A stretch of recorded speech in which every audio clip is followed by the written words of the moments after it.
आज जौनपुर शीतला धाम चौकिया माता का गीत सुनाएंगे।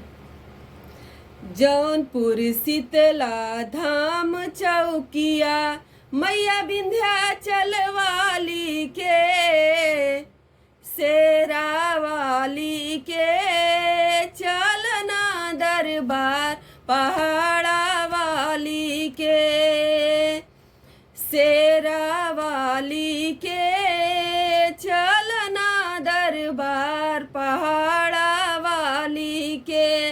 मैया दुआरे एक अंधा पुकारे, मैया दुआरे एक अंधा पुकारे, नैना दिलाने वाली के, शेरा वाली के चलना दरबार पहाड़ा वाली के।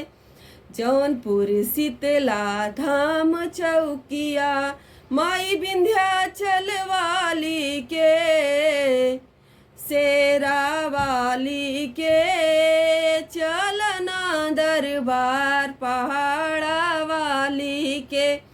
मैया दुआरे एक लंगड़ा पुकारे, मैया दुआरे एक लंगड़ा पुकारे, पैरा दिलाने वाली के, शेरा वाली के चलना दरबार पहाड़ा वाली के।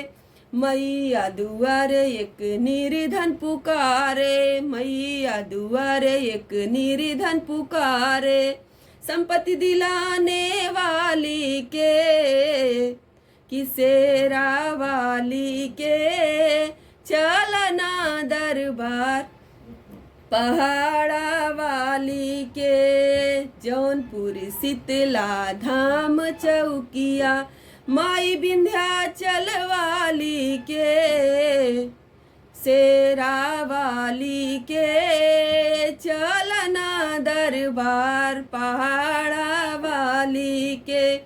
मैया दुआरे एक कन्या पुकारे, मैया दुआरे एक कन्या पुकारे, घर भर दिलाने वाली के, शेरा वाली के चलना दरबार पहाड़ा वाली के।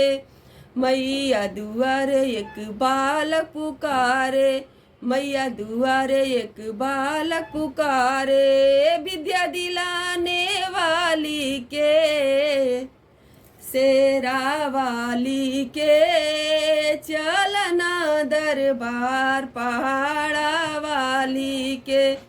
जौनपुर शीतला धाम चौकिया माई विंध्याचल वाली के, शेरा वाली के चलना दरबार पहाड़ा वाली के। जय माता दी।